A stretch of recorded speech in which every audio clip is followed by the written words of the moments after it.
Okey, Assalamualaikum Khalifah. Kaifah haluka. Okey anak-anak. Hari ini cikgu nak mengajar anak-anak subjek Jawi. Okey anak-anak, hari ini kita nak belajar huruf Da. Huruf apa? Huruf Da. Okey anak-anak, cikgu nak anak-anak keluarkan lembaran kerja Jawi yang cikgu bagi dekat anak-anak. Okey.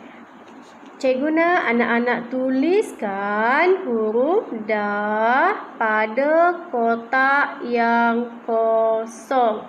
Okey anak-anak, jom tengok cikgu macam mana cara nak tulis huruf Da. Okey anak-anak, hari ini cikgu nak mengajar anak-anak menulis huruf Da pada kertas lembaran kerja yang cikgu bagi dekat anak-anak. Okey. Anak-anak ambil pensel, pegang pensel anak-anak. Okey. Cikgu nak ajar anak-anak tulis huruf Da. Okey, anak-anak macam ni. Garis atas. Okey, nampak tak? Okey, sekali lagi cikgu buat. Macam ni, garis atas. Nampak tak anak-anak? Okey, sekali lagi.